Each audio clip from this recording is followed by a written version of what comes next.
Hello, everybody, and welcome. Hello, everybody, and welcome to another Avidyne webinar on this beautiful Thursday. I hope everyone's doing good, and I've got some returning people from last week's webinar, so it's good to see you guys again. Today, I'm going to be talking about some IFD basics. We're going to go into a couple little basic scenarios here, tell you a little bit about the IFD, and it's going to be a great time. I do have a demo program pulled up, so we'll run through some scenarios. Today I'm joined by Tom Harper, Director of Marketing, as well as Will Reichert over at Pilot and IFD Support, as well as Brian Call, Senior Director of North American Sales and Customer Experience. They're going to be fielding your questions in the chat today, and then we'll do a Q&A session at the very end. So make sure that your speakers are on. We're going to be doing the Q&A at the very end, and of course, remember that this webinar is being recorded. So a little bit of a agenda for today. First thing I want to point out is, since we are going to be going over some scenarios, feel free to break out your iPads, pull up IFD Trainer, and follow along with some of the scenarios that I'm going to be going over. I'm going to give you a brief product overview, talking about the current software version of the IFDs 10.2.6.1, some basic operation stuff. We're going to go over knobs and buttons, the user interface, how to use the VHF common nav tuning, some basic GPS navigation, how to enter a basic flight plan. I'll do 3 different scenarios, each with varying levels of difficulty, if you even want to call it difficulty, and then airway flight planning as well. I'll run through a demo using the IFD simulator that I have pulled up, talk about some resources, and I'll even field some questions. So this is just a brief rundown of what we're going to be talking about today. Today is going to be IFD basics. So if you've got your Bauer books, this is essentially going to be lessons 1 through 6, right? We didn't really deviate too far away from the lessons in the Bauer book so that it's easier to follow along. Of course, you can take this webinar and replay it, and you'll be able to follow along with the Bauer book. And if you've read the Bauer book, some of these lessons will be familiar to you. The benefit of this webinar today, though, is to kind of give you another side of those same lessons. Not just the videos that are available on Avidyne.com, but it'll give you kind of a real world example, a live example of how to do some of those functions. And I'm going to sprinkle in a couple little tips and tricks as well. Now, if you're not familiar with the Bauer book, it does offer some scenario-based training. We stuck with the 550, 540, and the 440 versions of the IFDs for this, just because they do have all the features, VHF, NAV, GPS, with those, and that's what's laid out in the Bauer book. So you can also follow along with those scenarios on the IFD Trainer app. If you don't have the Michael Bauer book, Flying with the Avidyne IFD, it is available on Amazon.com. But if you are an IFD owner, you do get a free hard copy with an IFD purchase. It doesn't come with the IFD that you purchase. Just go ahead and reach out to us. Shoot us an email over at pilotsupport@avidyne.com, and I'll put that email up a little bit later. Let us know. Let us know your tail number and an address to send it to, and we'll come back with the tracking number for your Bauer book. So a little bit about why the IFD. All right, it may be time to upgrade. Maybe you have an existing GPS in your aircraft. Maybe it's one of these here on the screen. They're getting a little bit tougher to repair nowadays. Parts could be obsolete. Maybe it's out of warranty. Maybe we can't get it back into warranty. Maybe time to upgrade. And of course, you want that new functionality that the IFD can bring. You want the SBAS and WAS LPV approach capability, 3D synthetic vision, and terrain alerting that the IFD comes with, free and included, by the way. Wireless connectivity. Again, that's another free and included feature of the IFDs. Functionality with ForeFlight and a host of other third-party EFBs.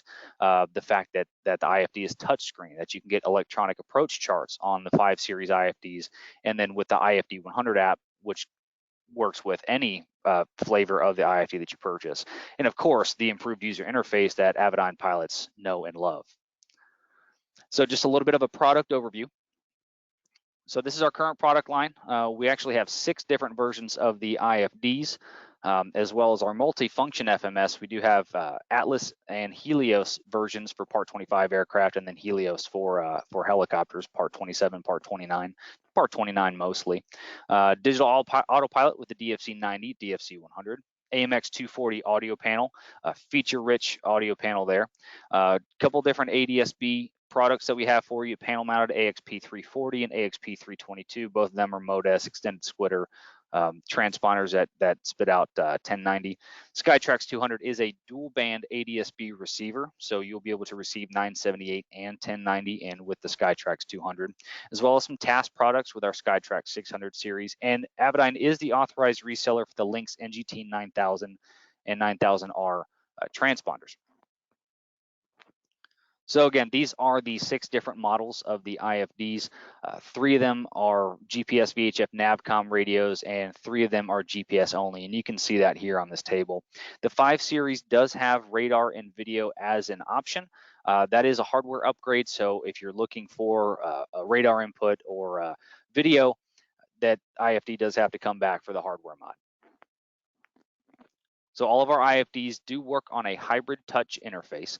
That is touchscreen knobs and buttons, and it really combines the best of both worlds. It's not touchscreen only, it's not knob only, but if you are a touchscreen guy and you don't deal with knobs, then you can certainly operate your IFD just on touchscreen, or even knobs and buttons. If you're a knob and button guy and you haven't quite gotten used to using a touchscreen, you can definitely do that. So it's a good way to kind of segue into the best user interface and the best abilities for the IFD itself. So page and tab user interface, great thing about that is a flat menu system, right? There's no home pages, no nested menus, no unfamiliar icons. Every page and tab has a name, so that's easy to get to. And you can really get to any page in only 1 or 2 clicks, and I'll even demonstrate that today. The great thing about the IFDs is it does have geofill. It makes data entry really, really easy. A lot of that's based off of your airway flight plan entry, and I'm going to demonstrate that. I'll go a little bit more into geofill, and I'll show you the benefits of that in real time when we get to the live demo. The beautiful thing about that is synthetic vision is standard with the IFD, so there's no paid upgrade. Everything comes with synthetic vision. It's included. It's an exocentric view of the own ship over a 3D map of terrain, obstacles, airports, traffic, and METAR flags available on the synthetic vision screen. We do have terrain awareness and forward-looking terrain alerting, also known as FLTA. That's essentially non-TSO TAWS. And we also have the built-in Bluetooth and Wi-Fi. Again, that's free and included. It comes with every single IFD, and it's built into the box. So there's no dongles, there's no upgrades, there's no optional this or that. All of your IFDs all come with all of this, and this is the standard equipment that comes with all of the IFDs. Now the 550s, we did add the internal attitude reference sensor. So what this does is it gives you an additional page. You'll see that with the SVS button on the bottom left of the bezel. That adds a fully dynamic kind of out the window, or what we call the egocentric view. It does give you pitch, ladder, and roll pointers, which essentially is a PFD-like capability. It's essentially an attitude indicator with synthetic vision. And then on GPS approaches, lateral and vertical deviations for your precision approaches. And you can see up here, I don't know if you can see my cursor, but if you see on the larger IFD screen here, we do have our lateral and vertical deviations available as well for those approaches. It's a pretty simple installation when we're replacing it the GNSs with an IFD. It's pin for pin replacement for the 530 and 430W series. It uses the same connector, same tray, same wiring. Now, of course, we do have those kits available. So if we're doing a forward fit and we didn't have a GNS available, we do have the trays. We've got all the connectors, not to worry. Or if you want to replace the tray, maybe you're coming out of a GNS and you just want to put new tray, new connectors, and just new wires in the back, we certainly have that as well. So what does that offer me as a GNS owner right now? Well, it's a significant reduction of installation cost when you're upgrading from a GNS 430 or a 530. It does require the installer to set up and configure the IFD. No wiring changes unless some additional features are added. If you're wanting to add the terrain alerting, we're just running a couple wires into your audio panel. Some of the interfaces may require some repinning. I'm looking at you GTX 345 owners as well. We do interface with that GTX 345 transponder slightly differently, so we are doing some repinning. But if you have any questions, feel free to reach out to tech support at avidyne.com, pilot support at avidyne.com. Reach out to your dealer. We'll get you the answers that you're looking for. And we also have the IFD Trainer app for iPad. So if you guys don't have this downloaded now, if you got your iPad handy, go ahead and download it. It's free. It's a pretty quick little download. If you want to follow along with some of the lessons that I'm going to be giving later today, this is going to be really important. It's a free play simulator for the iPad. It works for the iPad, iPad Mini, iPad Pro. The IFD Trainer uses certified flight code, so essentially acts just like your actual IFD would. And of course, it's free, but it'll emulate all 6 versions of the IFD: 550, 545, 540, 510, 440, and 410. So a little bit about the knob and button functions. So this example here is the IFD 550. Now, you'll notice here that all these buttons, you see the lines in red, those are going to be the ones that are available on the 550 but not available on the 4 series. I'll get to that in a little bit. So starting from the top, kind of going counterclockwise, radio volume and squelch, that's where you would adjust that. That's also your power button. So you can hold that button down for about 5 seconds. You'll see a countdown timer on your IFD. If you got Trainer up, you can even test it out now. It'll do it. Frequency transfer, that's your frequency swap. Couple really cool features about that. Now, obviously, that's just a simple frequency swap button. It'll get you from your active to your standby. But when we get into the multiple standby comm blocks, is where it really starts to shine. Down below that is your USB port.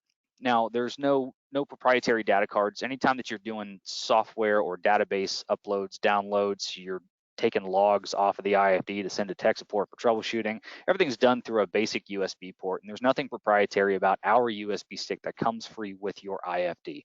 As long as you're using an 8 to 16 gig thumb drive that can be formatted to FAT32, you can pick one of those up at any big box store, and that'll get it done. So there's nothing proprietary about those sticks, about those cards that we use. The 5 series does have 4 line select keys. The 4 series will have 3 of them, but we do add a 4th one just because we have the space to do it in a 5 series. So those would be your line select keys on the left, and they have different functions depending on what page that you're on with the IFD. Both of your knobs are dual concentric knobs, so they have a big knob, little knob, and the ability to push enter on both of those. So the left side is going to be your comm nav tuning, or your push to toggle your tuning window.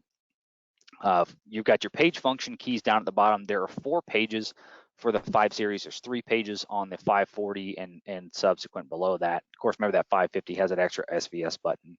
So those are your pages, and within the pages, you have the tabs. And what you see on the screen, the FPL, info, route, waypoint, nearest, those are your different tabs within the FMS page. Remember, we talked about the page and tab user interface, no nested menus. Right, this is exactly what we're talking about. This is really where the IFD starts to shine. So you have the right side, you have the right dual concentric knob. That's essentially when you're in the FMS page, and you'll know that you're in the FMS page because the FMS button on the bottom is lit up in green. That's going to be your FMS knob. It's also a way to control your cursor. When we go into cursor view later on, I'll explain that, and I'll show the features of that in my live demo. And it is context sensitive. So on the right side, just like the 4 series, they all have a clear button and an enter button. With the 5 series, we have a frequency button and a nearest button. Those are taken care of with a couple of different tabs and buttonology in the 4 series, and I'll explain that too. But they all have a procedure button and a direct to, and as well as a GPS VLOC and OBS knob on the very top. How you would operate this is you would push the button to get into OBS mode and then turn it to get into VLOC mode, and we'll demonstrate that later.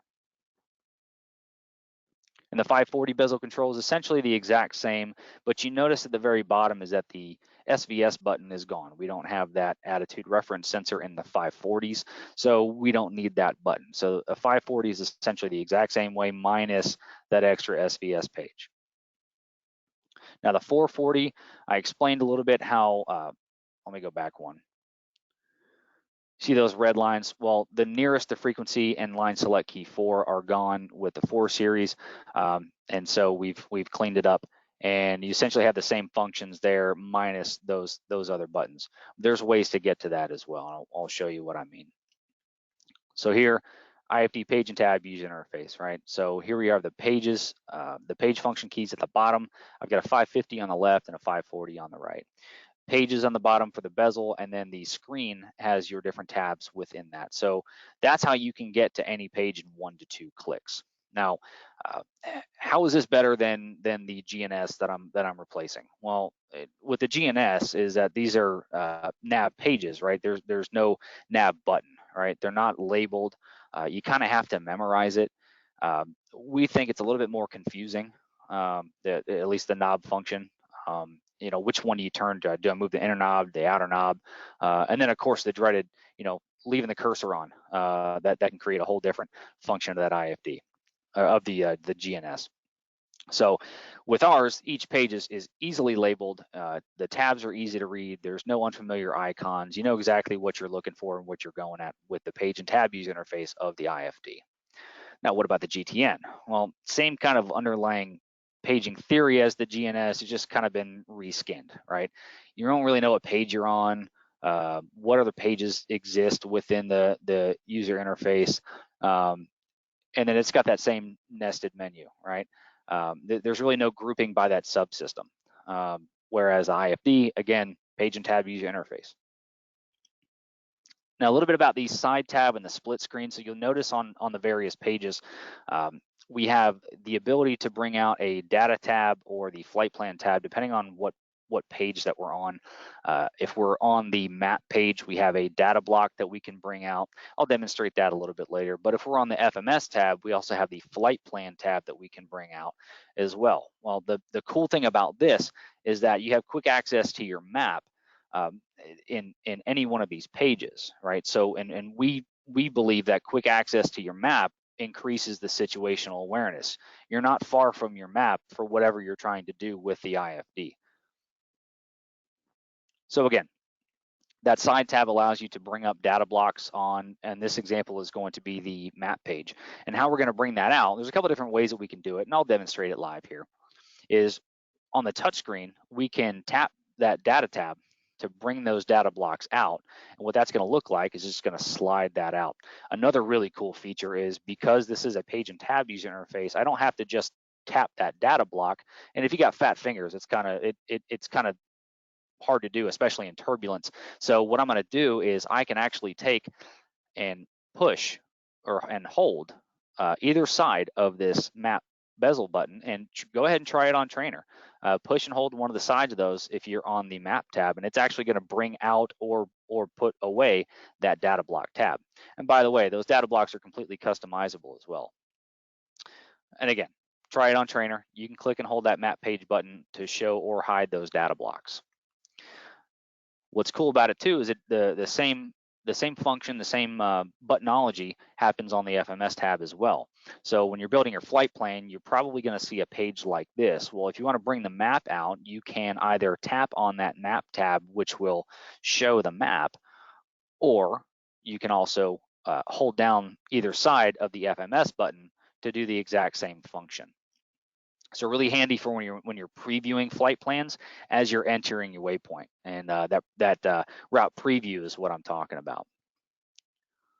So again, when we're on the nearest tab, right, we can look at our map. The side tab on the nearest page brings up the nearest, whatever nearest that you're looking for, whether it be the airports, TRACONs, or VORs. I'll explain that. Intersections, flight service stations, that'll bring up a map. And really cool preview thing that I want to show you as well, where you can actually identify those things on the map as you're cycling through those. So the side tab on the nearest page brings up a nearest plus a map when you do it that way. Easy way to graphically kind of view all the nearest waypoints on the map as you select them. The real cool thing about this, especially when you're at your nearest airports, is you notice the frequencies that are on here, and this is usually is the CTAF frequency is what we see. If we highlight one of those airports and we press enter on the side of the bezel of the IFD, it's going to load that frequency into the standby slot. Really cool feature there. Now, how does that relate to the 440, right? Because we don't have a nearest button on the 440s. Well, we just made that a tab within the FMS page. So same deal. Instead of being able to push a nearest button on the 5 series, on the 4 series, we're just in the FMS page, and then after waypoint is the nearest tab, and it's essentially doing the exact same thing. Still accessible in 2 clicks. We have IFD station ID readouts. Basically what that is, it's a it's an easy to read representation of the frequency that you're tuned to. Just know you know who you're talking to. Very, very simple. So multiple frequency formats. The cool thing about this is that the IFD allows for multiple standby frequencies up to 4, fully decoded agency identifiers of active and all of your standby frequencies. You can see here, I know I'm talking to Orlando Approach, or I have Orlando Approach in my standby because it says so, Orlando Approach. The center one, Melbourne Tower, Orlando Approach, Miami Center. How I'm gonna set these up is it's just like setting up a data block. So it's a left side data block. It comes default with 1 active, 1 standby, but I can go ahead and add my subsequent standby comms or even standby NAVs on the left side. Now, if we add multiple standbys, that frequency swap button now allows you to toggle through all of the standby frequencies, right? So instead of it just being toggling between active and standby, it'll kind of cycle through them all. All right, and how to get to our nav is we just push that nav button on the bottom left, and that'll also bring up all of our nav frequencies here. And you can see that on the right side. So if you have multiple blocks pulled up, then what you would do is once you hit your frequency swap button, it'll toggle through all those standby frequencies. So frequency nomination. This is a really cool feature. I'm going to show you guys how to do this kind of live if you're handed off to another frequency from ATC. But what you would do here essentially is you would hit that frequency button on a 5 series, and the airport, there's 3 different tabs: airport, en route, and recent. What the airport tab is going to do is it's going to give you origin frequencies if you're on the ground within 10 nautical miles of your origin, and then destination frequencies whenever you're within 40 nautical miles of your destination. They'll populate automatically. The en route tab will show you approach and departure control frequencies along your route. So that's great when you get handed off. What you would essentially do is just push that frequency button, hit the en route tab, find the frequency that they're handing you off to, and just simply hit enter. And we'll do a live demonstration of that. And a really neat feature is the recent tab. And that's going to show you all of the recently tuned frequencies that make it really easy to recall. Maybe you're heading back, or maybe you need to go back to the frequency that you were just at. Well, the IFD saves that in the recents tab. Now on the IFD 440, we don't have a frequency button. So while we are in, let's say we're in the map page, if we scroll just 1 click over to the right with our 440, it's going to bring up that same frequency nomination page, and we can essentially do the exact same thing. So simply just turn the left VHF knob. Now here's something that's really cool. Not a lot of people really know about this, but we do have comm presets. And if you've ever been playing around with your IFD and you see a comm preset list, you don't know what it is. Well, here's what it is. So the IFD allows you to store up to 16 comm preset frequencies. And what's really neat about the IFD is you can activate this through a remote switch on the yoke, cyclic, or wherever you want to put that switch. So you can step through the list of preset comm frequencies, and it'll essentially load them into the standby slot.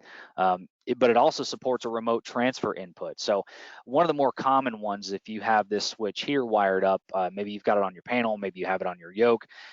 If you set the switch up function to be your channel increase, that'll toggle through one way through all of your comm frequencies, and you'll see them loaded up into your standby.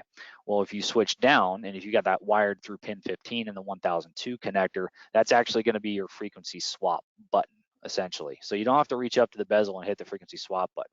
But it also supports channel decrement as well. So you could have the switch set up just for channel up, channel down, or you could do channel up and frequency swap.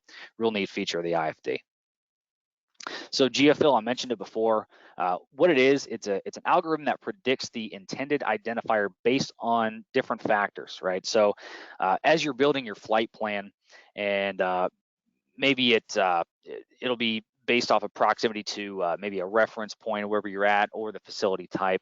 The thing about that though is it's context aware, right? So if we are going direct, we've hit the direct button and we're punching in a location, it's going to give you its best guess as to the proximity to where you're at, right? And if we're punching in a waypoint, it's going to give you its best guess based on proximity to the previous fix in your flight plan. What it's not going to do is give you some crazy out there waypoint, such as this example here, right? Haneda NDB over in Japan. If you start punching in HNK, right? It's not going to do that. It's going to give you something that's relatively close by. IFD source states. So as we're looking up on the IFD on the top right of the screen, that's going to be the source state that the IFD is in. Now, when you start it up, it's going to start up in GPS. When you activate your flight plan, it's going to turn green, and it's going to be in the source state is going to be in GPS mode. If we take that CDI knob on the top right and we switch it over to the right, it's going to blink for a little bit, but that'll go into VLOC mode, right? That's how we're tracking VORs and things like that. OBS, if we push that button, it'll take us into OBS mode, and now it takes its commands from the CDI from the nav indicator. And then of course a couple of different ones when we're in approach, whether it be whatever approach that we're trying to fly, whether it be LPV, LNAV plus V, LP, that's going to be the specific approach mode that it's in. Once it's in approach mode, it'll tell you that on the top right. Now, transition source states are a little bit different. That'll let you know that the GPS, like for GPS to VLOC, that'll tell you that it's currently in GPS mode, and the VLOC is armed for a VOR localizer or the ILS approach that you have loaded up in your flight plan, and so on and so forth, right? So GPS is active, whether it be the LPV approach, the LNAV approach, is armed for that approach, and then OBS into VLOC, same thing. Nav mode on the left side, that's going to give you your CDI scaling. That'll let you know what nav mode the IFD is in case you're seeing some deflections on your CDI. You want to verify that. Of course, we know that en route gives you a 2 nautical mile full scale CDI deflection. Terminal is 1 nautical mile. And of course, your approach mode is 0.3 nautical mile or 2 degrees, whichever is less. So a little bit about wireless connectivity. Remember I mentioned that Bluetooth and Wi-Fi are free and included with the IFD. They're built into the IFD, so there's no dongles, there's no extra costs associated with that. There's no wiring anything in, there's no data cards that you have to buy or anything like that. All that stuff comes free and included. The cool thing about the Bluetooth there is the reason for the Bluetooth in the IFD is for the wireless Bluetooth keyboard. Now that does come free with the purchase of the IFD. And the cool thing about this is it'll give you it's essentially a full function remote control of your IFD, right? It gives you the same function, page and tab selection, comm nav frequency tuning. You can go direct to, you can add and edit your flight plan. You can zoom in and out of your map. A ton of different things that you can do with that. They do come with the IFD as free kit. So one great thing about that. I did mention that the Wi-Fi is free and included. It's built into the IFD. There's a ton of different options when it comes to Wi-Fi, and even in 10.3, there's going to be a whole bunch of additional options available for that. I promised myself I wouldn't talk about 10.3, but here we are.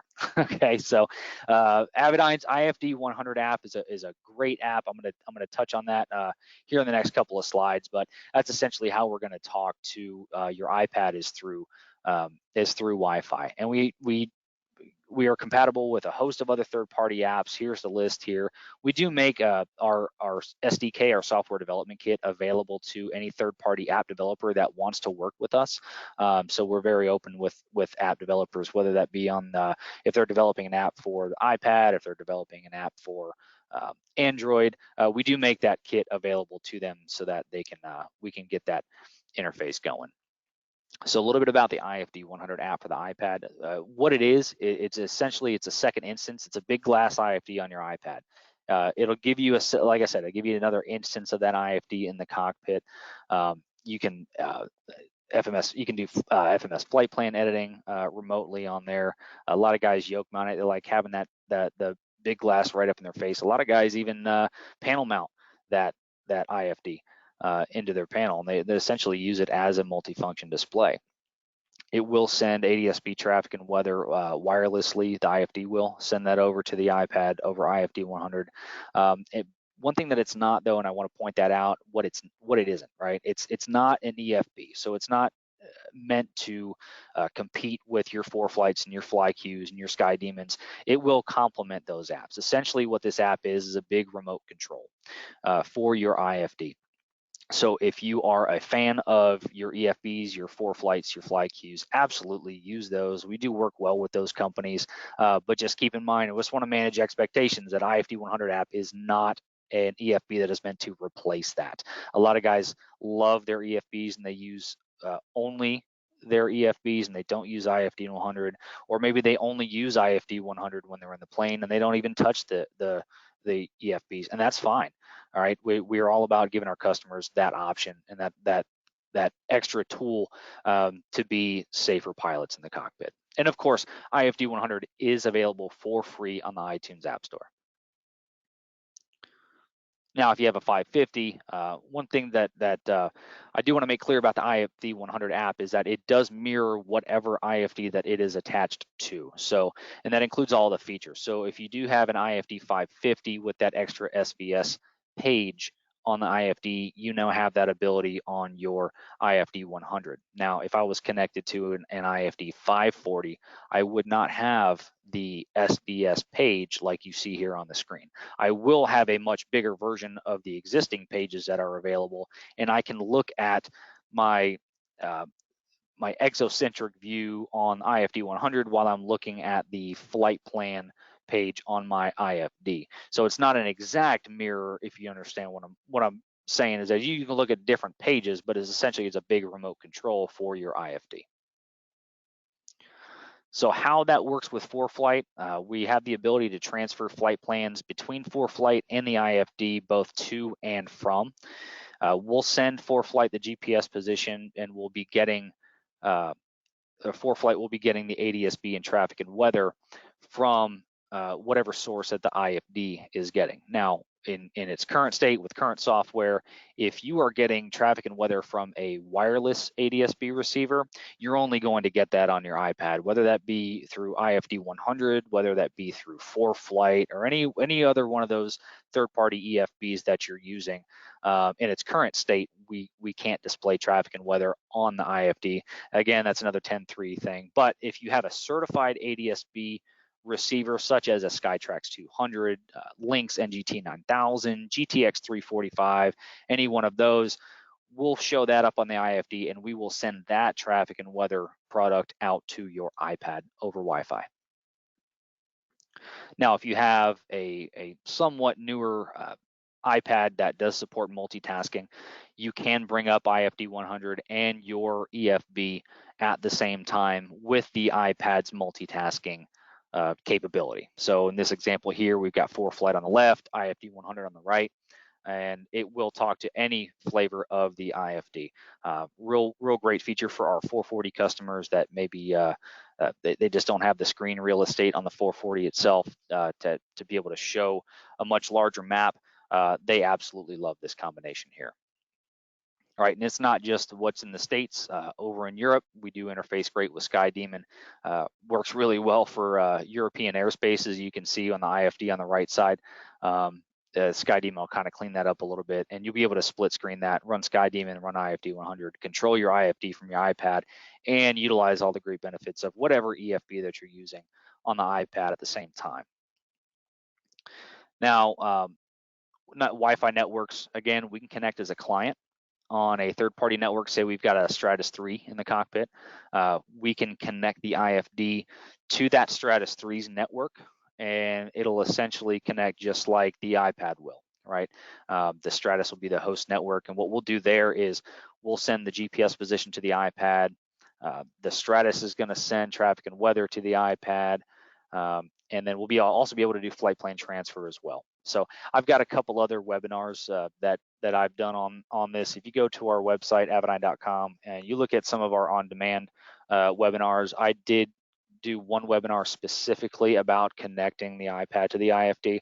So it's definitely worth a watch. It's about 45, 50 minutes long, but that's where we're really getting the weeds about how this whole thing works. I do want to touch about the Avidyne standard warranty and the extended warranty. So we do have one of the most robust warranties in the industry. We do offer up a 4-year. We do have the standard 2-year. you get the first year for buying the equipment. You get an additional year for registering on My Avidyne, and then we do have years 3 and 4 with the Aeroplan. Sign the TC and indemnification. We'll give you an additional 2 years. It's completely optional. You don't have to do it. You don't have to get into it if you don't want to, but we do offer that. And then after that, after the 4-year period from a new purchase, then you can buy into the Aeroplan for essentially for the life of the product. There's no end to when that you're no longer able to buy into an extended warranty. If you have any questions about that, feel free to reach out to our warranty department. Number down there is there for you. Paul Nelson's the warranty administrator. That's his number, that's his email. So feel free to reach out to him. And of course, reach out to us at pilotsupport@avidyne.com or techsupport@avidyne.com. We'll be happy to direct you to some of those. All right, so this is what everybody was here for, right? So let's go into some IFD basics on how to enter a flight plan. I'm going to give you a couple different scenarios on how we're going to do this. If you guys have your Bower books, go ahead and if you want to follow along with there, that's fine. If you've already read the Bower books, you're kind of familiar with some of these, but I am going to do a live demo with some of these here later. So let's just say we're sitting on the ground, we're getting our IFR clearance. We've cranked everything up and we're getting ready to enter the flight plan. So ATC comes back and says, hey, Cessna 1234, you're cleared from the Chicago Executive Airport to the Oshkosh Airport via the Badger VOR. Climb and maintain 4000 squawk 4321. So here we are, we're sitting on the ground at Chicago Executive. Notice that our GPS icon is in yellow, and I do want to point out that the reason why it is in yellow is because we have not activated our flight plan yet. We do get some calls and tech support about that from time to time. They say, hey, it takes forever for my GPS to turn green. What's wrong with my IFD? I think I got a bad IFD. Well, it's because you haven't activated the flight plan yet. And that's all that means. So let's go ahead and try this on Trainer if you want. I will pull up my live one here, but right now these are just static slides. So the next thing that I'm going to do is I'm simply going to either tap on the screen, or I can push that lower right button to bring up my FMS menu. My first option there is waypoint. So I'm going to go ahead and select that because my next waypoint is going to be the Badger VOR, right? And we know that the Badger VOR is BAE. So once I do that, it's going to bring up another one. Now, the geofill automatically brings up OBK, the Northbrook VOR, because that's kind of the nearest thing to where we're at. But we want to change that. We want to make it BAE. So all we do is we tap the screen to bring up our on-screen keyboard. Now with geofill, I'm going to type in B and I'm going to type in A, and then geofill is going to nominate BAE, the Badger VOR. Once it does, now I can hit enter. But I do want to point out that I've got 3 different options for pushing enter. If I want to push enter on the touch screen with the on-screen keyboard, I can do that. If I want to push enter on the bezel, I can do that. If I want to push the lower right knob in, I can do that. All those 3 things are going to be the enter button. It gives me 3 different ways to do a single function, and I think that definitely flattens the learning curve when you're trying to learn the IFD. So here we are, right? Now I want to add the next one, right? I want to go to Oshkosh Airport. So I do the same thing after I've added the Badger VOR. I want to add another waypoint. That waypoint is the Oshkosh Airport. So I do the same thing, lower right knob, push it in, hit up waypoint, and I'm going to start punching in Kosh, K-O-S-H. All I got to do is type in K-O, and then geofill is going to nominate K-O-S-H for me. I don't have to go any further. I hit enter on the keyboard, and then it brings up Oshkosh. Now, maybe I want to preview that route. And of course, I want to preview the route. I want to see what that looks like. So go ahead and hit the map tab that's on the left side of that screen, and that's going to slide out, and that's going to bring up the route preview. Now, I also have the ability to edit my flight plans on the right side, but I can also see that flight plan as it's being built. I can view it on the map, and then once I'm ready to go and I'm ready, I'm happy with that. Now I'm just going to hit that line select key that says activate flight plan. What that's going to do now is my active waypoint is going to turn magenta.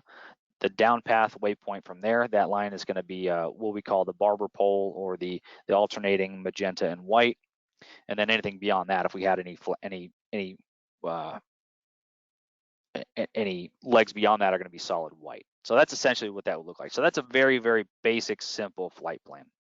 So now I'm going to go ahead and bring over my demo. I hope all you guys can see that. So right now, let's say we're sitting on the ground at Chicago Executive again, and we're getting ready to go to Oshkosh, right? So let's do that. Cessna 1234, you're cleared from the Chicago Executive Airport to the Oshkosh Airport via the Badger VOR, climb and maintain 4,000 squawk, 4321. So as you guys are messing around with trainer, now understand that your IFD in the plane is going to act slightly different because it's getting a GPS signal. The thing about trainer is that we have to set the origin. So all I would essentially do here is I can tap on this this here, and I can essentially enter whatever I want to. But because we're starting off at Chicago Executive, I'll just punch in KPWK. I can add whatever I want to set the origin. You don't have to set the origin on your IFD though. That's the main point that I wanted to make. So a couple of different ways that I can add the Badger VOR as I'm building this flight plan. I can either, if you can see my cursor, I can either tap anywhere on the screen to bring the cyan line up under here. I'll tap there and I can select waypoint, or I can, let's clear out of here. I can hit enter to bring up my FMS menu, or I can hit the bottom right knob to bring that up. Either one's fine. I can tap waypoint, or I can push the enter button, or I can touch the knob. I'll do that.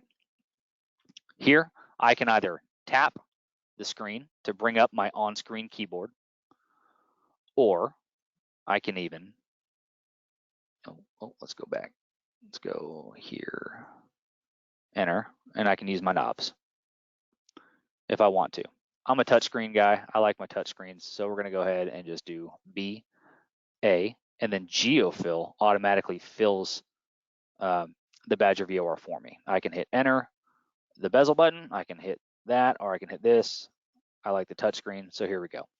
Now again, a little bit faster, right there, and then just KO, and then there's Oshkosh. I hit enter. So now I've done that. Now I want to see what that looks like. I can tap on the map, bring that out.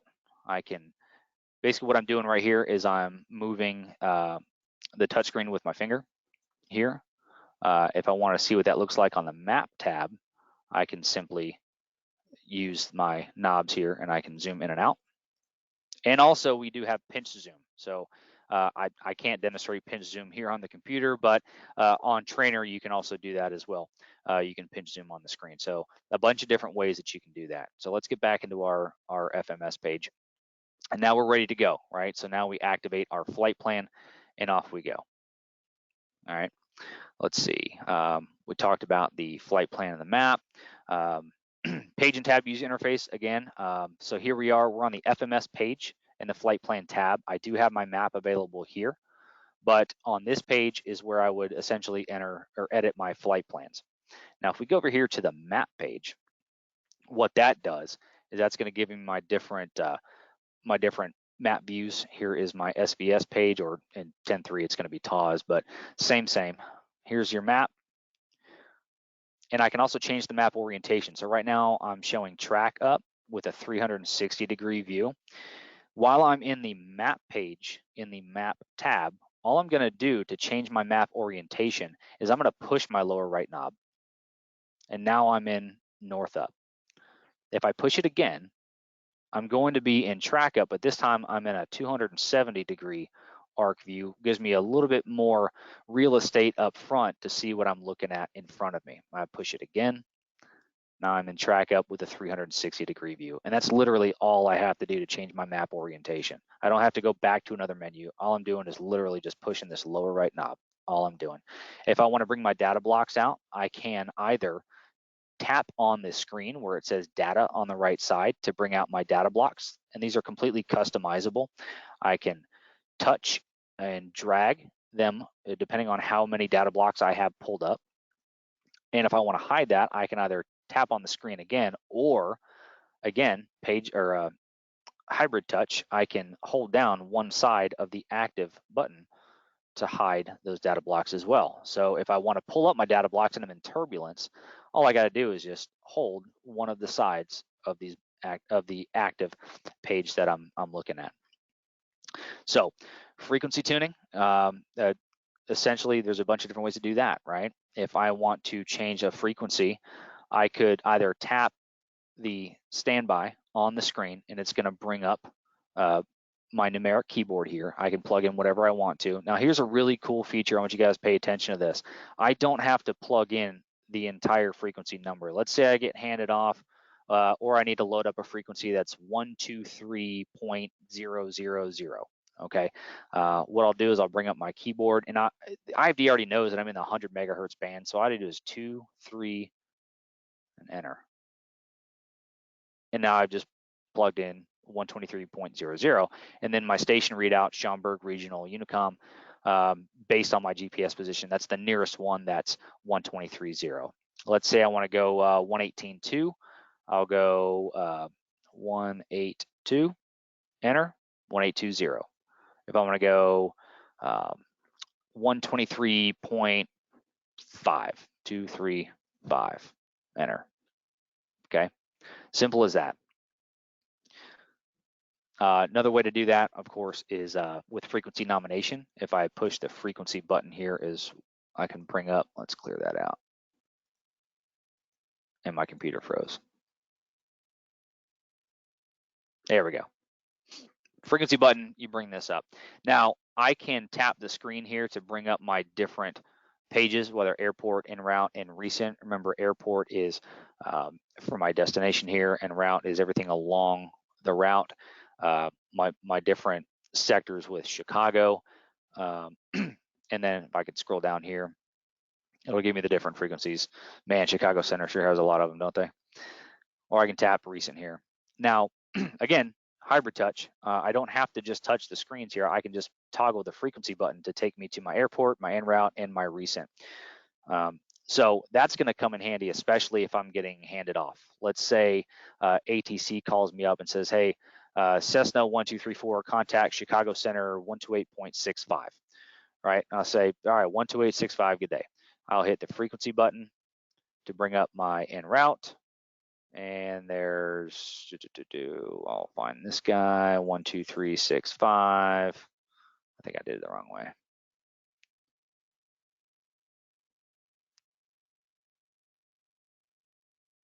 Or did I say 128.65? I think I said 128.65. There we go. There we go. I can hit enter and it loads it up into my standby. That's simple. Nearest search. I think we've already did that.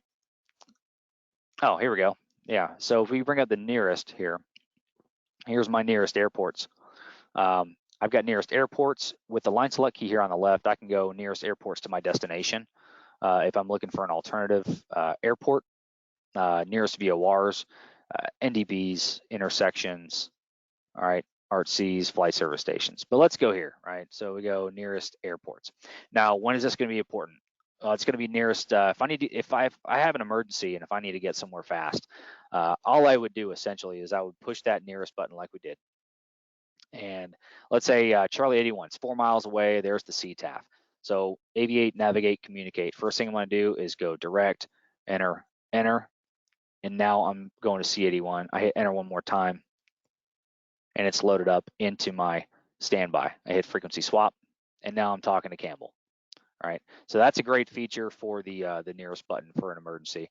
And then of course, I can see that in my map, but if I expand this out, one of the things that I can do is I can get a whole lot more information about my nearest airports or my nearest airports to Oshkosh, nearest VORs. So let's go back here to nearest airports. So a couple things that I can do is I've already loaded up that frequency, but I can take my knob here and I can scroll over to this little blue eye icon. I hit enter there, and that's going to give me all the information for Campbell, Charlie 81. I can look at my general information. I can tap this plus icon, and then on the screen, I can move this up and down. I can also do this with my knobs and buttons as well. I can take this knob here and I can rotate the smaller knob. I can push in the lower right to expand those. A bunch of different information, nearby nav aids, different approaches that we have here, weather products that are available as well. The cool thing here is this icon. What this will do is this will actually bring up all of my charts that are available for Charlie 81. So let's see what's available for that. All right, so here's the different charts. They do have an RNAV approach. I click on that or I tap the screen, and then that gives me my information that I need for that airport as well. So a lot of really, really cool features with just entering a simple flight plan. So how we're going to change a flight plan, or at least changing a flight plan. This one's a little bit more involved than the previous flight plan that I just entered. So what I'm going to do is I'm going to go ahead and set this up for you guys. Is we're going to go FMS here. I'm going to go to our route. Let's go ahead and clear that out. Clear that, delete that as an active route, and just set up the origin as KSTP again. So let's go KSTP, hit enter. So now we're starting off. I'm on the ground at St. Paul downtown, and we get our clearance. Cirrus 1234, you are cleared from St. Paul Downtown Airport to Chicago Midway Airport via the Press intersection, Nodine, Lone Rock, Madison, Northbrook, climb and maintain 5000 squawk 4321.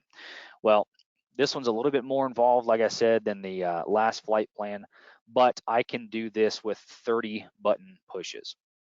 And if you guys want to count along with me, that's fine. But I'm going to show you how to do this. So let's go KSTP. And for this one, I'm going to tap on the screen, right? Because I'm a screen guy. I like doing that. So I'm at KSTP. I'm going to go 1. I'm going to go waypoint 2. Press. I'm going to PRE. Geofill to press. I already lost count. I know it's 30. I hit enter.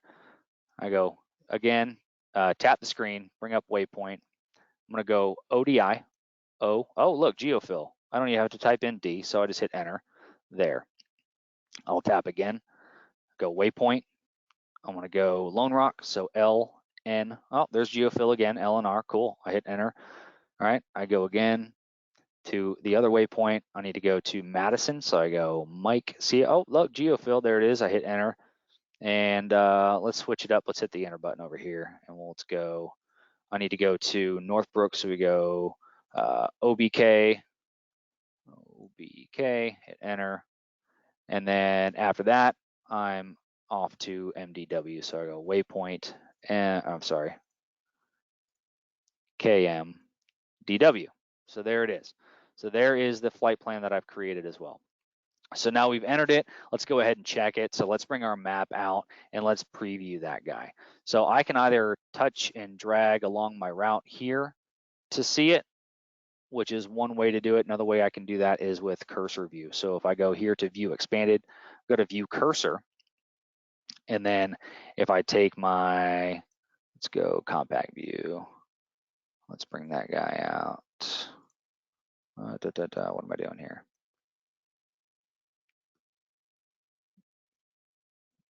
Anyways, so we're good, all right? So we activate our flight plan. So let's say we're flying along, and here we are heading to the Press intersection. All right, let's get back here. There. And let's say after here we get, let's say we get told to go direct MSN. All right, so here we are flying along our flight plan. We find MSN here. A couple ways that I can do that. I can either take my knob and scroll down to MSN, or I can always tap either one. I go direct, enter, enter. Simple as that. I'm going direct MSN. I can see my map. I'm looking at my route the entire time. So that's cool. But the cool thing about that is all my bypassed waypoints are still available. I can see all the waypoints. So it doesn't skip or it doesn't delete any of those out. I can go direct to any one of these, and none of my waypoints are going to be deleted out of here. And I can see that by bringing these back out. So it's useful if your new routing doesn't quite go as expected and you want to go back to your original route. Nothing here gets deleted, okay?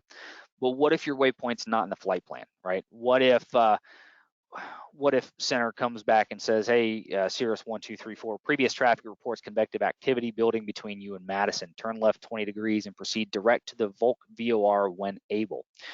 Pretty simple here. What we're going to do is they said go direct to the Volk VOR. That's VOK. And all we're going to do is on the bezel of the IFD, I'm going to hit direct.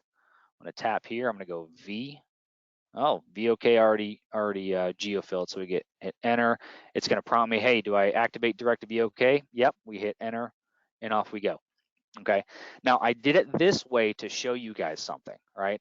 I see I've got this thing in here called a gap, right? There's a gap in my route. Oh my God, what happened? What's wrong with my IFD? I need to call tech support because obviously something's broken, right?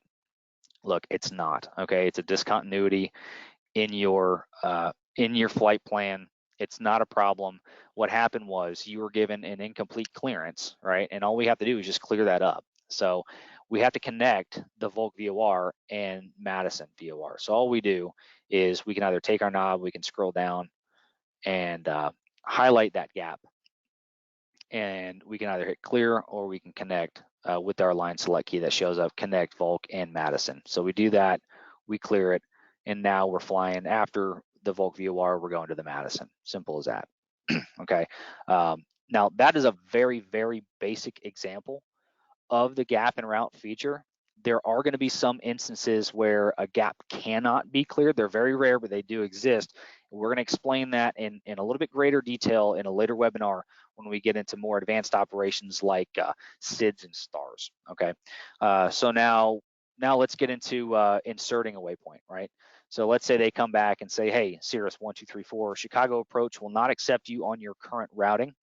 After Madison, cleared direct Janesville, direct Northbrook as filed. Okay, so what we're going to do is in our flight plan, and let's go ahead and bring this out. I like having the map up when I do this. So after Madison and before Northbrook, we're going to go put our cursor here in between these two.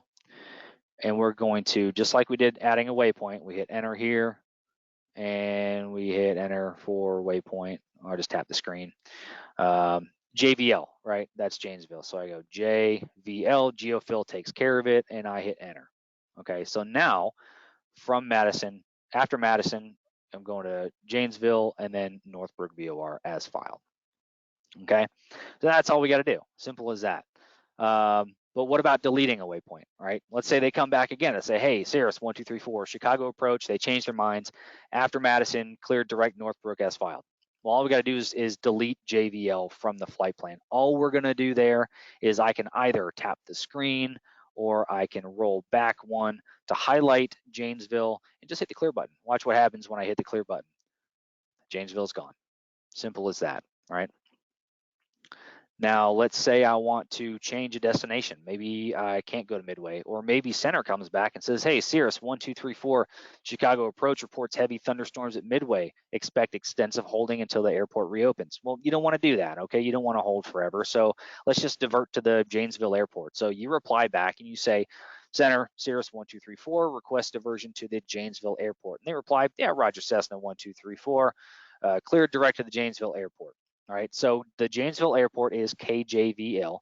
So what I would do here is I would, in this case, I would go ahead and put my cursor up underneath Midway Airport. I can do that with the knobs. I can do it with the touch screen, but let's do that. Put our cursor up under here and hit enter, waypoint.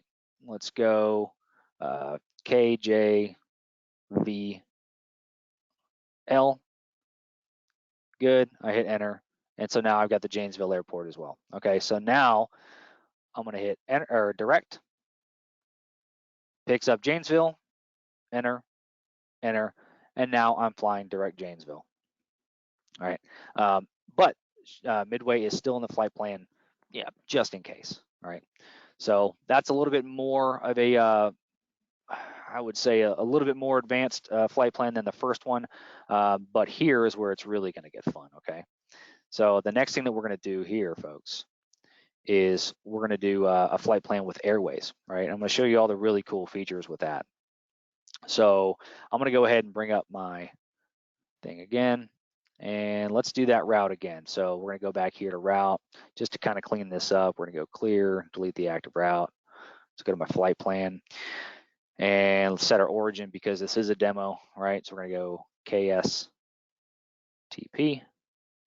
hit enter.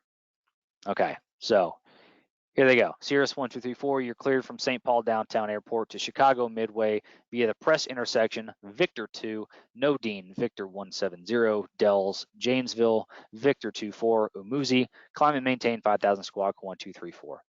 Man, I'll tell you what, that's a lot of stuff going on, right? So squawk 1234. So here, let's do this. Let's go KSTP. We need to go press intersection. So just like before, we're going to tap on the screen. We're going to hit waypoint. We're going to go press, P-R-E, enter. Now, the cool thing about press is that it is a waypoint along the Victor 2 airway, okay? So I'm going to go ahead. I'm going to scroll down here. I can always tap the screen, but I'll set up Victor 2. But if I highlight Victor 2, it actually shows that in my airway preview, all of Victor 2, as well as all the waypoints along Victor 2. So we're going to go ahead and we're going to select Victor 2. And then they said that I wanted to go to Nodine, which is the ODI. And I believe if I go this way is where ODI, there's ODI. I'll go ahead and tap on it. Next thing they want me to do is go to Victor 170.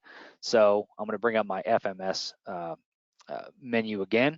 I'm going to go down here to my airways, and I need to go to Victor 170. So here we go. Let's scroll down to Victor 170. Too far. Let's go back one. Now it shows Victor 170, and I want to get off at Dells, which is DLL. And there's Dells. I tap on it again. Janesville. I'm going to go waypoint. We're going to go JVL. GeoFill took care of it. I hit enter. We go again, and I need to go to Victor 24. There's Victor 24 there, and I want to get off at Umuzi.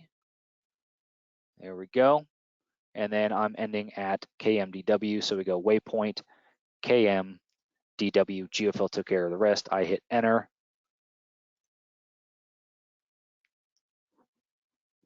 I'll preview my route. Clear that out. Here's my cursor view. I'll take a look at all that. How does that look? Looks great. Okay, good. Now I go ahead and activate my flight plan. Okay. Now, one of the cool things about expanded and compact view is that you notice that if I go to compact view, all it does is it gives me all the waypoints that I've personally added, or basically just narrows down my entry and my exit points off of the airway that I've selected. Here, Victor 2, here's Victor 170. If I go here to view my expanded view, I didn't add Maney or Troll or Pegs or Booty or Fapco or any of those, right? It will give me all of my waypoints along that route, and that is the expanded view. So I go to compact view, it kind of shortens it up. And then we just activate the flight plan. So real simple way of adding airways into our flight plan there. Again, real simple, high level kind of stuff there for the IFD. So some of the things that we talked about was a little product description, knob and button functions, using the VHF Common Nav radio, basic GPS stuff, changing flight plans with airways. Now, next week when we get into IFD Advanced, that's going to be next week's webinar. Is going to be IFD Advanced. We're going to talk about arrivals, departures, SID stars, intercepting radials, offset courses, things like that, saving and reusing flight plans, holds and instrument approaches, as well as missed approach procedures. A couple different training resources for you guys. Of course, remember I talked about the Michael Bauer book. Some of the examples that we gave out of this were directly from that. So, you know, if you don't have a copy of the Bauer book and you are a current IFD owner, go ahead and reach out to us, pilotsupport@avidyne.com, shoot us your address, your tail number, and we'll come back with a tracking number for your Bauer book. And if you don't have an IFD, you can always pick one up off of Amazon, off of the Avidyne store. Several training videos. This and other webinars are going to be available in our on-demand replay on our website. We do have all those available for you. We've got a list of upcoming webinars. The on-demand replay is all there. Several training videos that do follow along with the Bauer book, and as well as a list of our training partners as well. Webinars on demand. Again, if you click on demand replay, you will see this and other webinars. Expect to see this webinar replay coming up probably tomorrow. They'll usually hit the dealer portal first before they get blasted over to the main avidyne.com site, but it will be available as well. keep in mind we do have an extensive customer knowledge base full of helpful tips, tricks, and smaller articles that are kind of specific to a specific topic.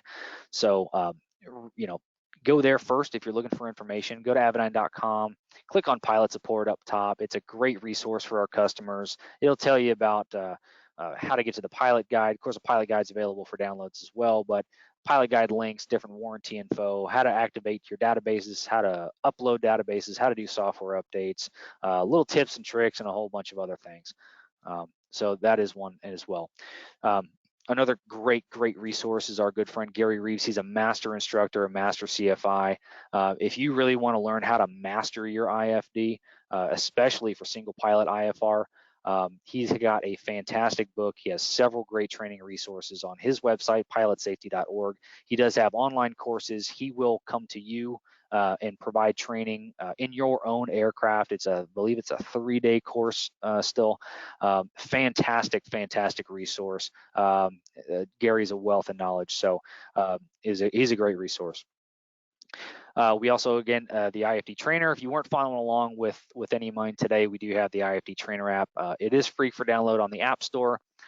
There is Trainer, there's Trainer XP, which does connect to X-Plane, but just the regular IFD Trainer is the free play emulator for the IFDs. And then again, you can select any one of the 6 different flavors of IFD that we do have. So if you have a 440, you can set up a 440 and train on it as well.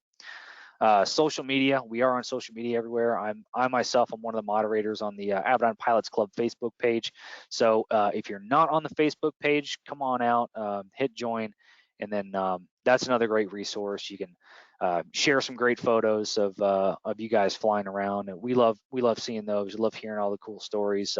Feel free to ask some questions over there as well. If we can't get you the help on that page, well, come on over to Pilot Support and shoot us an email and we'll get it there. But I like seeing your pictures mostly on the socials. I want to see you guys out there having fun.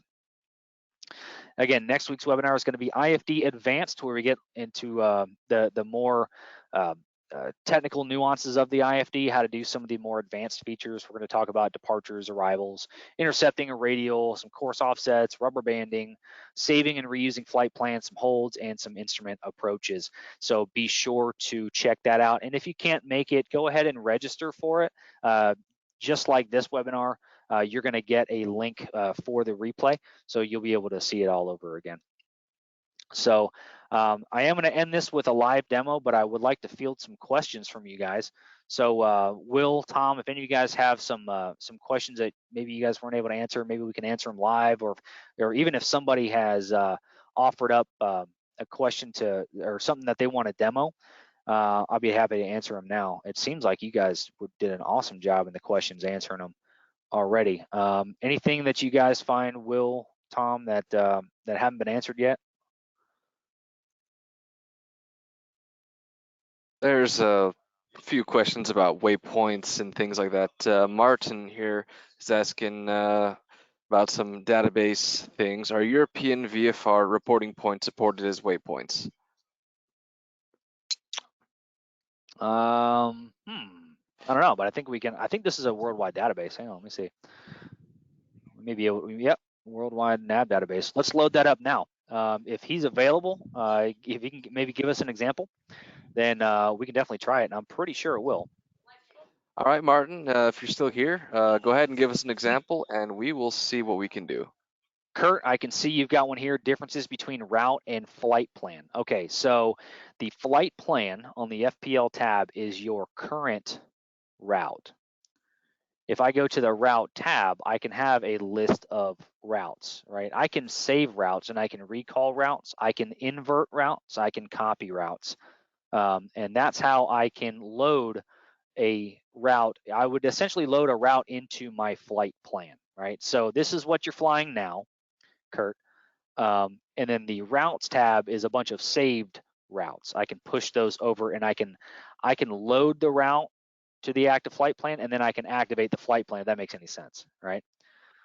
Let's see. If you, of course, you get any questions, just feel free to reach out and ask us that way. I can take some screenshots too and go a little bit deeper, and if you're looking for something a little bit more specific. How do you reset your password for your Wi-Fi if you have forgotten it?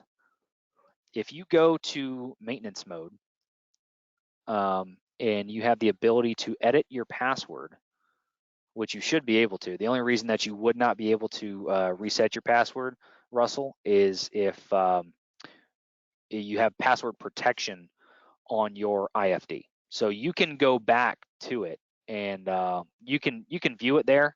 You can also change it there. There's no, you don't need your password to change your password, if that makes any sense. If you can get into maintenance mode, you can change that around.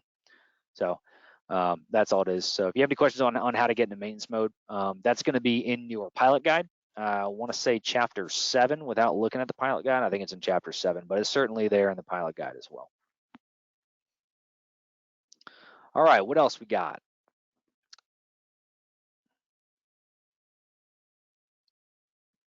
Anybody want to see anything? Do we want to demo any features? Maybe not quite sure how to do one thing or another.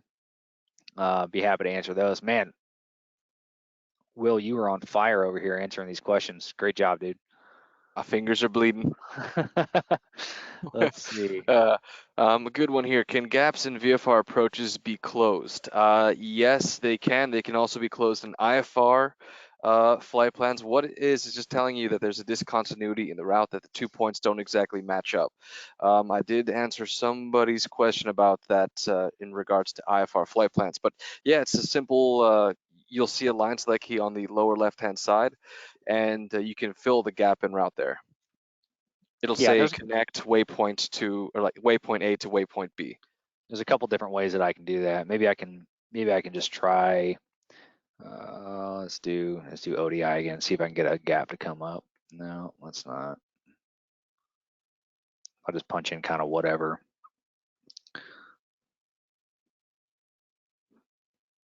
No, doesn't want to do it. There's 3 different ways that I can clear, or 2 different ways that I can do it. If I do have a gap, I'll hit a line select key here to clear the gap, or I can just hit clear as well. If I have the gap in route highlighted, if I just hit clear, it'll delete it. It'll essentially it'll close the gap. Essentially, is what it'll do. Marshall asked, can the 540 be upgraded to the 550 if I send it back to Avidyne? Really don't even have to do that, right? Get with your dealer and they can definitely trade you up into a 550 if you do have a 540, but I would definitely have you go to your dealer for that one because we don't do direct sales. I can direct you to some dealers in your area, but that's going to be a conversation with the dealer, Marshall. So good luck, congrats with the upgrade, and that's awesome, man. Hey, Mike, real quick. So it looks like Martin gave us some waypoints regarding the European VFR waypoints. I just Okay. lost the question. Let me go back. Oh, here we go. So departure from Lima, India, Papa Bravo. All right, so let's do that here. All right, so let's go new route. Origin, Lima, India, Papa, Papa Bravo. Bravo. Yes, Okay. sir. And then let's see, to Papa Bravo Sierra 1. PB 0 Sierra, 001. Sierra, yeah. Papa Bravo Sierra, Yes. Papa Bravo Sierra. And Just then Papa Bravo Sierra 1. 01 or just 1? Sierra 1. There we go. Just 1. Yeah. Doesn't look like it. Yeah. All right, Martin. Well, that looks like the answer there. Sorry about that. Now we can always set those up as a custom waypoint. They may not show up here, but next week we'll go into custom waypoints where we'll be able to rubber band. We'll be able to set up a waypoint from the touchscreen and all that stuff. Let's see. Can you show us how to add a waypoint via the map that is not a designated waypoint, airport, or similar? Let's see, Eric. Let me see if I can understand your question right. Can you show how to add a waypoint via the map that is not a designated waypoint, airport, or similar? We go here. Let's go map. You would essentially do that. The easiest way would be with a rubber band. All right. So right now you can't just, it would be a great feature if you could just tap and go, hey, create a waypoint right here. Essentially what I would do is I would waypoint, I would create a waypoint rubber band waypoint and add it that way. Is essentially what I would do. So let's say, what am I doing here? It's not letting me do it.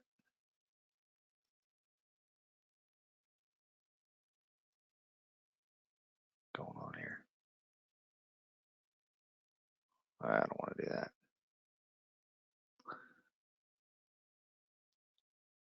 And rubber band that guy. Computer is acting finicky. But anyways, you would tap, drag, and then you would set your rubber band. It's going to give you a prompt. It's going to say, hey, do you want to do a waypoint at the nearest waypoint in this database or what? And you say, no, I want the lat long that it picks out. And then it'll save that as a RB001 or RB002 and subsequent down onto your waypoints list. And it would essentially create it that way. Say, what else we got, Will? Can you activate flight plan from Bluetooth? Yes.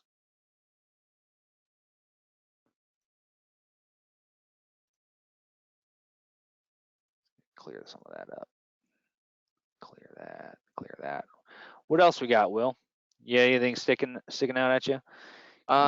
Jamie asks, the only way to transfer frequency from standby to active is the transfer button, or can it be done by touchscreen? It can only be done by the transfer button. So the frequency swap button on your bezel, and then I did mention, let me go ahead and get this out of here. I did mention the remote toggle switch. Now there are some discretes in the IFD that do allow you to do that with a switch, whether that be a switch on the yoke or a switch on your panel. This is all in the installation manual for your comm switching. So if you set this up, you can do your channel increment there with your comm presets. But then again, if you have this switch here where it just makes that circuit to pin 15 of the 1002 connector, that will essentially do the same thing. So frequency swap here on the bezel or remote switch. Can't do it on the Bluetooth keyboard, and you can't do it on the touch screen.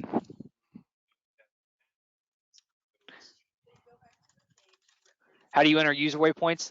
That's more for what I'm going to do next week, but I can run through that really quick. So if I go to waypoint, I can create a waypoint either based off my present position, which creates a waypoint, or if I go to new, I can create a waypoint based off a couple different things. If I know the lat long, if I know a radial distance off of a fix, or two different radials, I can triangulate and create a waypoint off of that way. A couple different ways that I can do that, but I'll get more in detail on that next week when we start getting into the IFD advanced stuff. But it's essentially how I would do that. And then any waypoint that's already in the NAV database, I would just enter the name of the waypoint. But if I wanted to create a specific one, that's what I would do. Let's see. I think that's a good spot. Guys, it was great hanging out with you guys. I will see you guys next week for IFD Advanced. Again, this and other webinars are going to be available on the on-demand replay. If you guys have any questions, any tech support related stuff, feel free to hit us up, tech support at avidyne.com, pilot support at avidyne.com, and we will see you guys in the next webinar. Thanks again, and have a great rest of your day.